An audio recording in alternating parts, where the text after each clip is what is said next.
खट्टा खाने वाली चुड़ैल।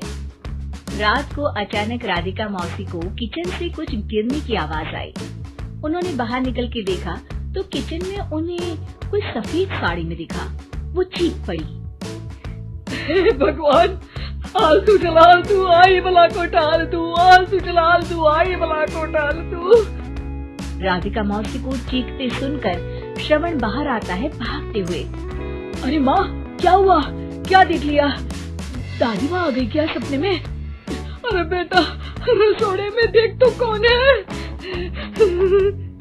श्रवण रसोड़ी में झांक कर देखता है और उसे कोई नहीं दिखता अंदर। अब रसोड़ी में तो कोई नहीं है माँ। कोई सफेद साड़ी में नहीं है क्या? नहीं माँ, कोई भी नहीं है। चिल्लम चिल्ली की आवाज सुनकर काजल भी वहाँ आ जाती है। अब क्या हो गया माँ जी? अरे बेटा, रसोड़े में एक चुड़ैल थी सफेद साड़ी में। अरे क्या कर रही थी वो अंदर? अरे बताया नहीं, कल आएगी ना तो पूछ लूंगी। चुड़ैल जी, आपका क्या प्लान है? माँ जी, रात बहुत हो गई है, आपने कोई बुरा सपना देखा होगा, चलिए सो जाइए। राधिका मौसी सोने तो चली जाती है पर उनको रात भर नींद ही नहीं आती। वो कुछ भी उलझुल बातें सोचने लगती है। कहीं चुड़ैल की वजह से तो घर में टेंशन नहीं हो रहा, कहीं उसी की वजह से तो वो दादी नहीं बन पा रही। सुबह जब राधिका मौसी रसोड़े में छानबीन करती है तो पाती है कि नींबू का अचार गायब है।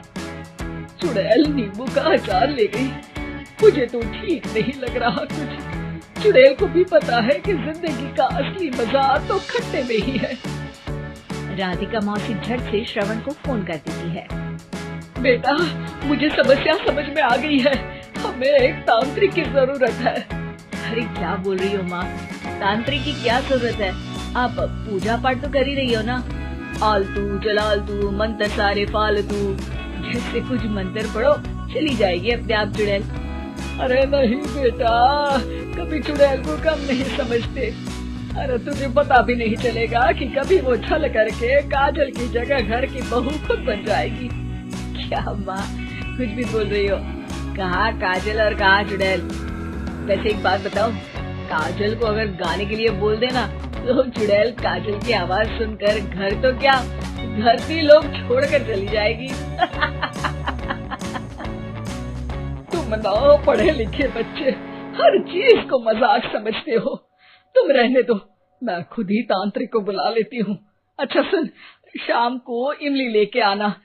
क्या है कि चटनी खाए बहुत दिन हो गए है ना? नहीं माँ, इमली तांत्रिक से ही मंगवा लो ना, आटा वगैरह भी उसी से पिसवा लेना। देखो मुझे काम करना है। श्रवण रात को कई तरह की सब्जियों के साथ माँ के कहने पे चटनी के लिए इमली भी ले आया था, लेकिन राधिका मौसी के दिमाग में अलग ही फिल्म चल रही थी। उन्हें अब सिर्फ शक ही नहीं यकीन होने लगा था कि शायद चुड़ैल ने श्रवण पर अपना जाल बिछा दिया था, जिस वजह से श्रवण उनकी बात ही नहीं मान रहा था। पर कोई नहीं, आने वाली रात में राधिका मौसी खुद तैयार हो गई चुड़ैल को पकड़ने के लिए। रुद्राक्ष की माला, तुलसी का पत्ता, हनुमान चालीसा सब हाथ के पास ही था, बस चुड़ैल का इंतजार था। और जैसा राधिका मौसी ने सोचा था वैसा ही हुआ। वो चुड़ैल उस रात भी आई, पर वो राधिका मौसी से तेज निकली और राधिका मौसी के उससे पकड़ने के पहले ही वो भाग खड़ी हुई। जरूर बहू पे साया है उस चुड़ैल का, तभी तो श्रवण के कमरे में गई है। और अगली सुबह राधिका मौसी पिछली रात हुए हमले में किन चीजों का नुकसान हुआ उसका हिसाब लगा रही थी। उनके खेमे से एक आम के अचार की शीशी भी गायब हो चुकी थी और वो इमली भी जो कल श्रवण लेकर आया था। राधिका मौसी इस बारे में सोच ही रही थी कि श्रवण जल्दी से रसोड़े में आकर दवाइयों की पोटली ढूंढने लगता है। अरे बेटा, क्या हो गया? अब माँ, वो काजू की तबीयत खराब है, बहुत घबराहट हो रही है उसे। हे भगवान, मैंने पहले ही कहा था कि तांत्रिक को बुला लेते हैं, पर नहीं। अब देखो, उस चुड़ैल ने काजल को अपने वश में करना शुरू भी कर दिया है। हालांकि श्रवण भूतों में विश्वास नहीं करता था, पर अब वो भी डर जाता है और राजी हो जाता है एक तांत्रिक को बुलाने के लिए। कुछ ही घंटों में तांत्रिक आ जाते हैं और राधिका मौसी तांत्रिक जी को सब बता देती हैं। घोर संकट, घनघोर संकट, चुड़ैल को मारू जोर चाकर, ओम भट स्वाहा खटखाटे आहा। अरे ये क्या मंत्र है? मेरे खुद के ओरिजिनल मंत्र है, कल रात को ही लिखे हैं, अच्छे लगे तो दाद चाहूंगा। एक और मंत्र सुनो। अर्ज किया है आब्राकडाब्रा, दिल्ली बम्बई आगरा, चंदा मामा सोबरेले सुरन मामू जारा। ये मंत्र है? अरे कोई 40 वालीसा पढ़ो ना।